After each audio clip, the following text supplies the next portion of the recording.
Hai semuanya, selamat datang tutorial geografi bab 3 mengenai sejarah pembentukan bumi. Lesson kedua berjudul Teori Pergerakan Lempeng dan telah dibagi menjadi beberapa part, dan sekarang adalah part kedua. Setelah bumi terbentuk, yang kalian bisa lihat teorinya di lesson pertama, perkembangan dan penyempurnaan terjadi dengan pergerakan lempeng yang menjadikan bumi dengan benua-benua seperti sekarang ini. Nah, berikut beberapa teori mengenai pergerakan lempeng. Bumi adalah planet tempat tinggal seluruh makhluk hidup beserta isinya.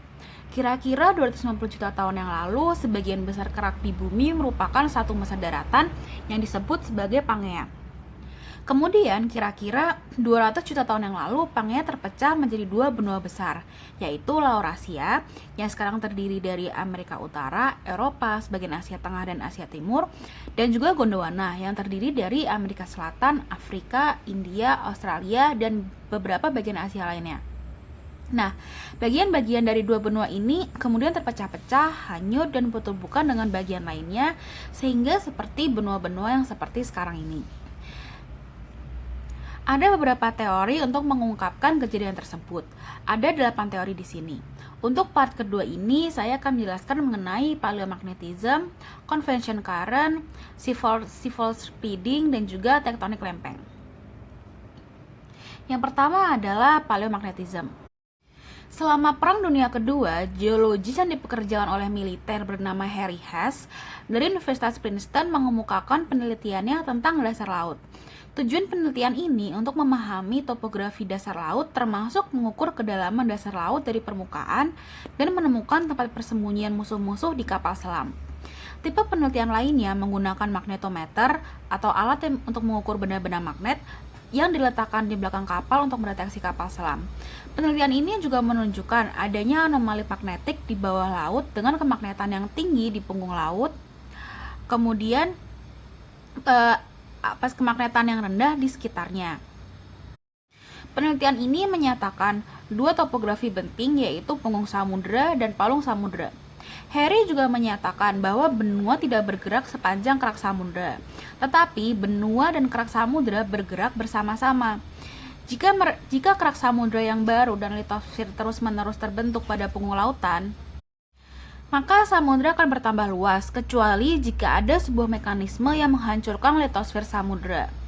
Zona Benioff dan palung samudera membuktikan bahwa litosfer samudera kembali ke mantel dengan menyusup ke bawah pada palung laut atau zona subduksi. Karena lempeng samudera dingin dan rapuh, ia akan terpecah dan kembali tercampur dengan mantel dan menghasilkan gempa bumi yang sangat dalam. Untuk gambaran berikutnya, gambaran yang ini kalian akan bisa melihat dengan jelas pada teori berikutnya. Nah, pada tahun 1950 dan 1960, penelitian tentang medan magnet bumi dan perubahan seiring waktu membuktikan fakta terbaru bahwa benua mengapung. Kesimpulan dari konsep medan magnet adalah, yang pertama, bumi memiliki lebih dari satu kutub yang berubah seiring waktu di masa lalu. Dan yang kedua, bumi yang berbeda telah bergerak relatif satu sama lain seiring waktu geologi. Penelitian ini mengonfirmasi hipotesis terakhir dan juga mengkonfirmasi teori continental drift. Nah, selanjutnya teori arus konveksi.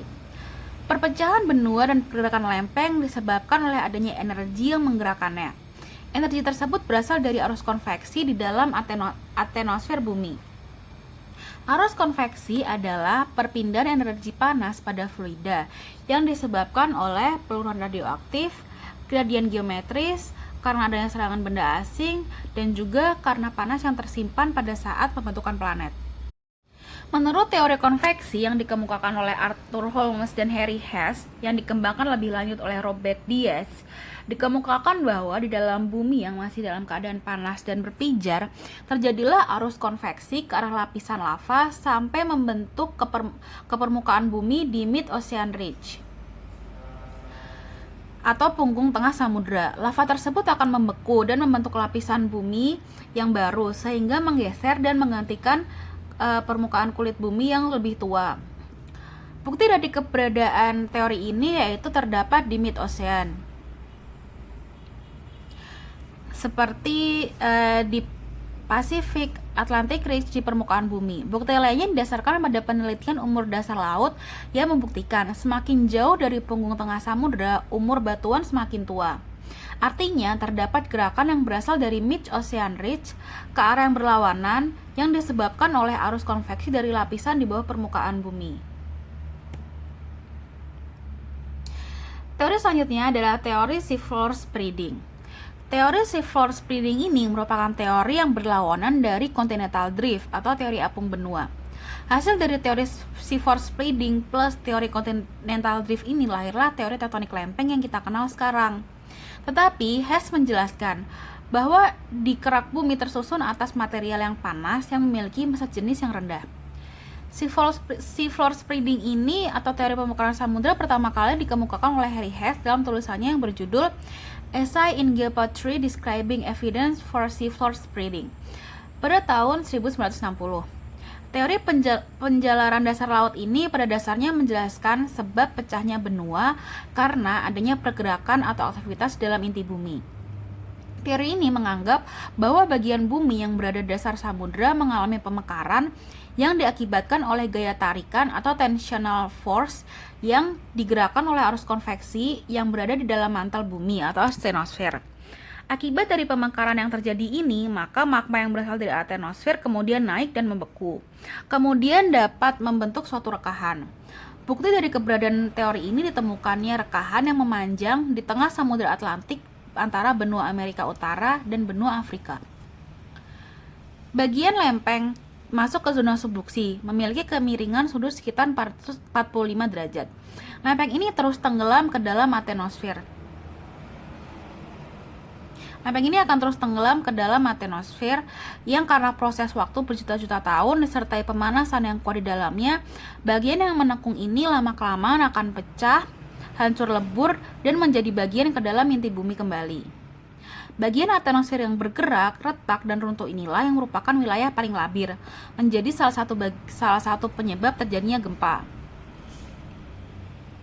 dan jalan yang lebih memungkinkan bagi magma untuk mencapai permukaan bumi dan menghasilkan adanya gunung berapi.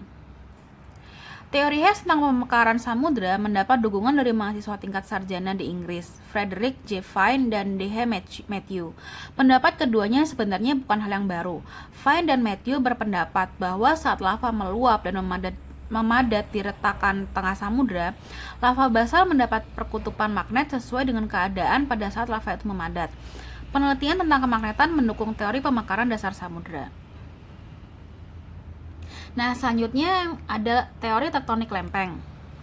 Dengan mengkombinasi tentang teori seafloor spreading dengan continental drift dan informasi seismik global, teori terbaru dari tektonik lempeng dicetuskan oleh Mackenzie dan Robert Parker, menjadi teori yang paling masuk akal untuk menjelaskan pergerakan lempeng hingga saat ini masih digunakan oleh para ahli geoscience. Teori tektonik lempeng berdasarkan model sederhana bumi. Litosfer yang padat tersusun atas kerak samudra dan kerak benua yang terletak di atas mantel dan terdiri dari beberapa lembar dengan ukuran yang berbeda disebut lempeng. Teori lempeng adalah teori yang dikembangkan pada akhir tahun 1960. Teori ini menjelaskan mengenai pergerakan lempeng-lempeng yang ada pada lapisan luar bumi.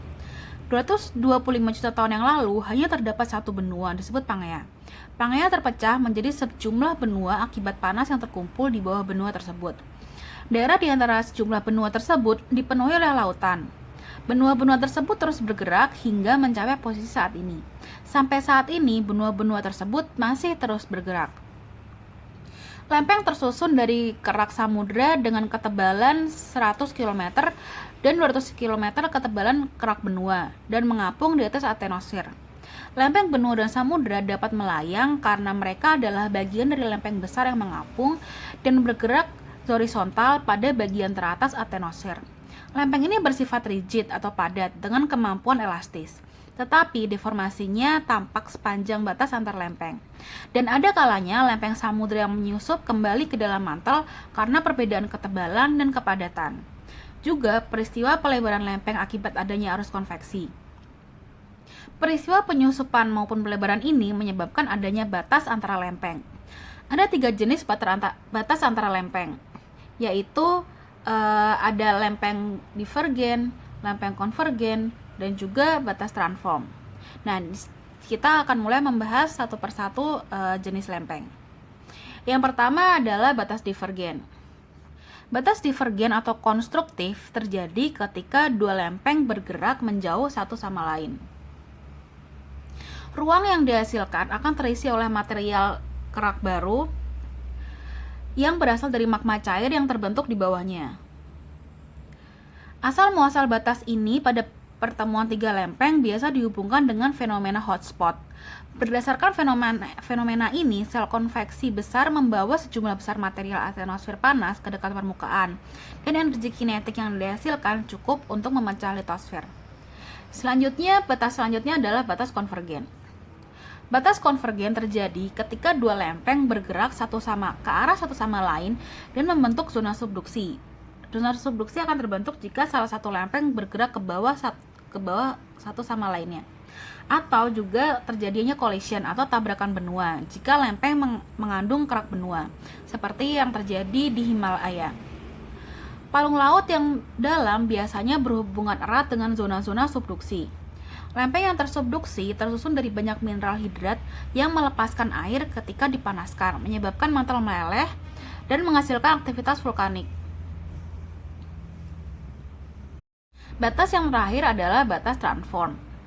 Batas transform juga dikenal sebagai batas konservatif. Ini terjadi ketika lempeng-lempeng bergerak atau bergesekan melewati satu sama lain di sepanjang sesar transform.